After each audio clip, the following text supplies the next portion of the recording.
The Holy Gospel according to Matthew. Glory to you, O Lord.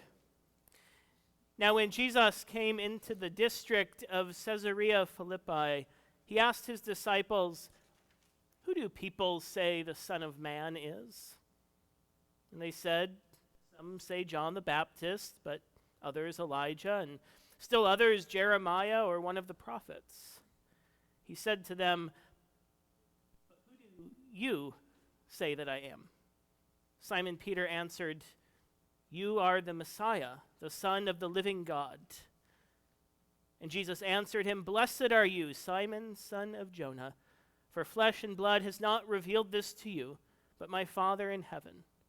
And I tell you, you are Peter, and on this rock I will build my church, and the gates of Hades will not prevail against it. I will give you the keys of the kingdom of heaven, and whatever you bind on earth will be bound in heaven, and whatever you loose on earth will be loosed in heaven." Then he sternly ordered the disciples not to tell anyone that he was the Messiah. The Gospel of the Lord. Praise to you, O Christ.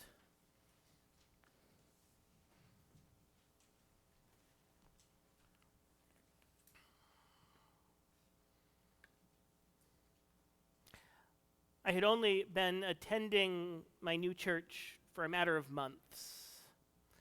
Every week, the pattern of the liturgy was the same. Alongside the scripture reading and the pastor's sermon, there was testimony.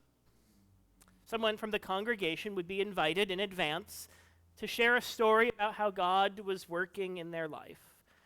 Some of the stories were funny. Others moved me to tears. But always, every story left me inspired. Well, then it was my turn. I opened the email from my pastor. Would I like to give my testimony? No, thank you. Beyond the sheer stage fright, I truthfully didn't think I had anything worth saying. But then I gave it some more thought. If I had gotten so much out of hearing others tell their stories, who's to say there wouldn't be maybe one person who might get something from mine? There is power in personal testimony, even though it's much easier to just want to listen to the stories of others as if we have nothing to contribute ourselves. Jesus begins his conversation with the disciples innocently enough. Who do people say the Son of Man is? What are the neighbors saying about me? What have you heard? And they throw around some answers. And then comes the real zinger. But who do you say that I am? Talk about being put on the spot. I imagine it feels a little bit like, an initial interview with the staff of the upstate New York Synod, when the first question the bishop asks you is, "Who is Jesus?" Woof. You'd think that for someone in my line of work who has a master's degree in this stuff that I'd have a ready-made answer to that question, but still it took me by surprise as I began to mentally fumble my way through a host of possible responses. It sure was tempting to reach back into my recollections from seminary and quote some brilliant scholar or theologian, or even pick a favorite Bible verse, rather than risk coming up with something original. I wonder what Peter was thinking at first, spinning through his own mental Rolodex, searching for the perfect words before he finally settled on his own simple, profound testimony.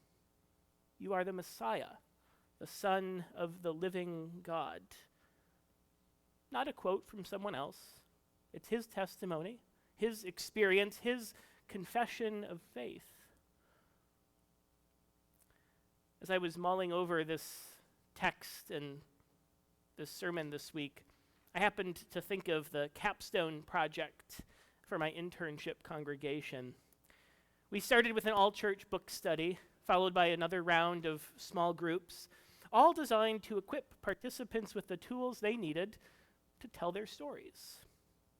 The project ended with a compilation of those stories stitched together in a booklet as a sort of parting gift to the congregation, simply entitled Telling Our Stories.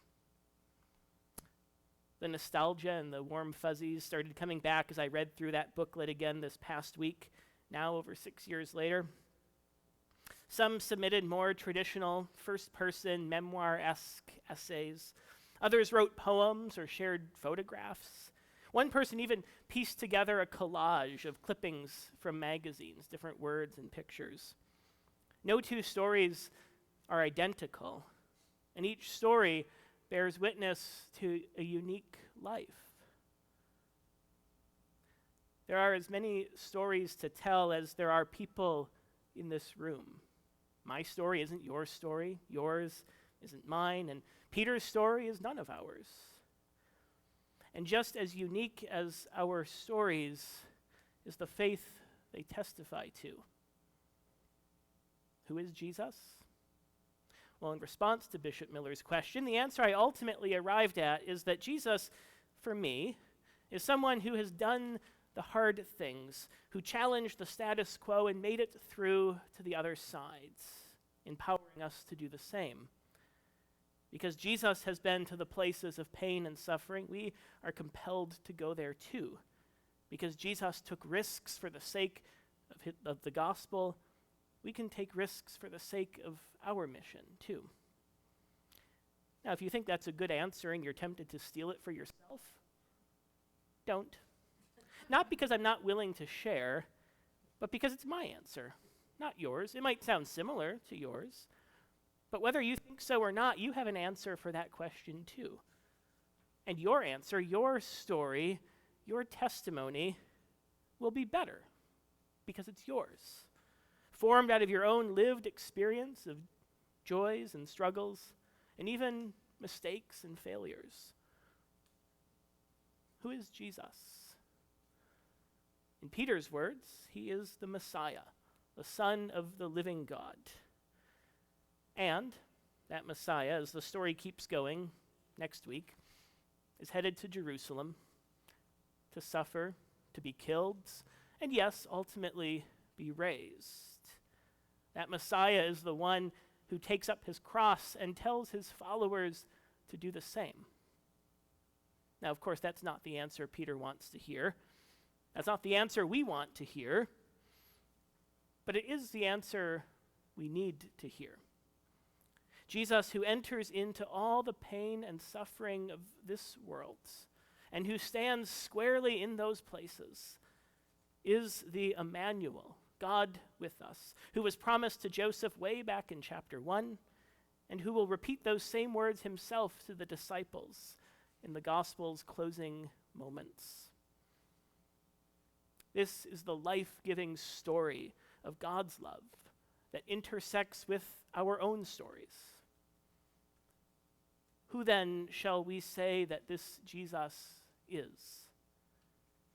Who then shall you proclaim to the world that Jesus is?